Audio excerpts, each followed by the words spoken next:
மாற்றுக் கட்சியினர் என அனைவரும் அவருக்கு அந்த இறுதி மரியாதை செலுத்திய காட்சிகளையும் தொடர்ச்சியாக நம்ம பார்த்து வருகிறோம். தற்பொழுது அவருடைய உடல் அங்க மருத்துவக் கல்லூரிக்கு கொண்டு செல்லப்பட இருக்கிறது. இன்னும் இந்த பயணம் இங்கிருந்து எந்த வழியாக செல்ல இருக்கிறது, அதற்கு ஏற்பாடுகள் எந்த அளவுக்கு செய்யப்பட்டிருக்கு, அது தொடர்பான விவரங்கள்.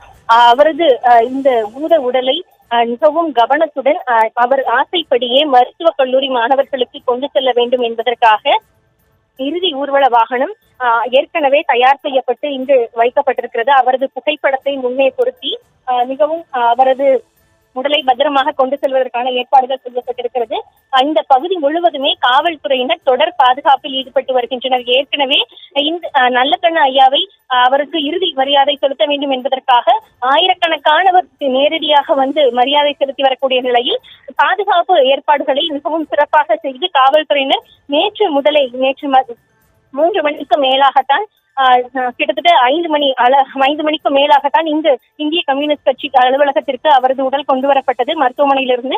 அப்போதிருந்து தற்பொழுது வரை காவல்துறையினர் தொடர் பாதுகாப்பு கொடுத்து வருகின்றனர். இதனைத் தொடர்ந்து இங்கிருந்து அரசு மரியாதை 72 குண்டுகள் முழங்க அரசு மரியாதை தற்பொழுது நிறைவடைந்திருக்கக்கூடிய நிலையில் இதனைத் தொடர்ந்து அவரது உடல் அவரது ஆசைப்படி சென்னை மருத்துவக் கல்லூரி மாணவர்களுக்கு கொண்டு போய் கொடுக்கக்கூடிய நிலையிலும் அவர் முழு மரியாதையுடன் கொண்டு செல்லப்பட வேண்டும் என்ற நோக்கத்தில் மிகவும் சிறந்த ஏற்பாடுகளை செய்திருக்கிறார்கள். குறிப்பாக காவல்துறையினர் உடன் செல்வது மட்டுமின்றி அந்த கம்யூனிஸ்ட் தோழர்களாக இருக்கக்கூடிய அவரது வாழ்நாள் முழுவதும் அந்த இந்திய கம்யூனிஸ்ட் இயக்கத்திற்காக செலவழித்திருக்கிறார்.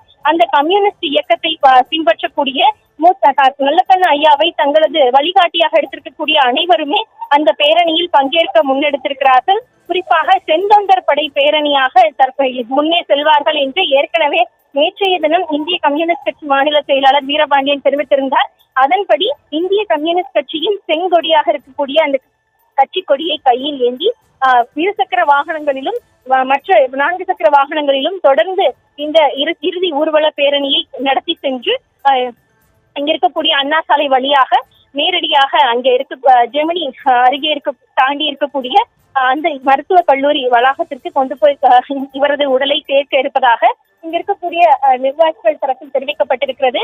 குறிப்பாக இன்றைய தினம் பலரும் கூட அவரது உடலுக்கு அஞ்சலி செலுத்த வந்திருந்தனர்.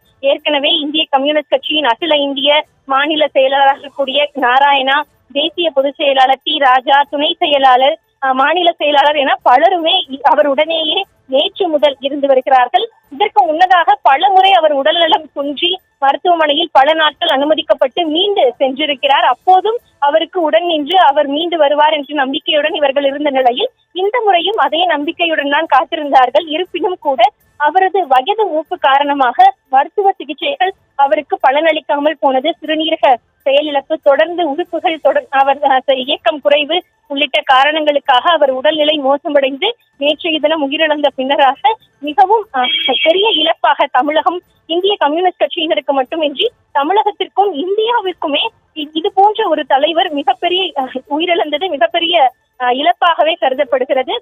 அதன் காரணமாகவே தமிழகத்தில் முக்கிய ஆட்களாக இருக்கக்கூடியவர்களும் சரி, கேரள மாநிலம், புதுச்சேரி மாநிலத்தை சேர்ந்தவர்களும் சரி, அங்கிருக்கக்கூடிய தலைவர்களும் கூட நேரடியாக நல்லக்கண்ணு ஐயா அவர்களுக்கு மரியாதை செலுத்தியிருக்கிறார்கள். குறிப்பாக நேற்று தினத்திலிருந்தே கூட தமிழக முதலமைச்சர், துணை முதலமைச்சர், மார்க்சிஸ்ட் கம்யூனிஸ்ட் கட்சியின் மூத்த தலைவர்களாக இருக்கக்கூடிய ஜி ராமகிருஷ்ணன், மாநில செயலாளராக இருக்கக்கூடிய சண்முகம், திமுக துணை பொதுச் செயலாளர் கனிமொழி, நடிகர்களாக இருக்கக்கூடிய சத்யராஜ், சூர்யா, கார்த்தி, ரஜினிகாந்த் உள்ளிட்டோர் கூட நேரடியாக மரியாதை செலுத்தியிருந்தார்கள்.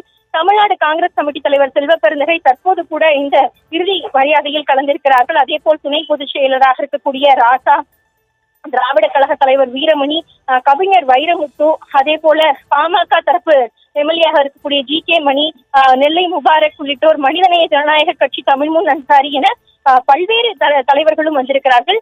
பல முக்கிய தலைவர்களுக்கு கூட வந்திருக்காத தமிழக வெற்றி கழக தலைவராக கூடிய விஜயம் கூட நேற்றைய தினம் மரியாதை செலுத்தியிருந்தார். இது போல பலரும் கூட இந்த நல்லக்கண்ணு ஐயாவின் இறப்பை பெரும் வருத்தத்துடன் அதனை ஏற்றுக்கொண்டிருக்கக்கூடிய நிலையில் அவருக்கு நிச்சயமாக இறுதி மரியாதை செலுத்த வேண்டும் என்ற நோக்கத்தில் நேரடியாக அவரது உடலுக்கு மலர் வளையம் வைத்து மரியாதை செலுத்தி இருக்கக்கூடிய நிலையில் தற்பொழுது அவரது இறுதி ஊர்வலம் தொடங்குகிறது.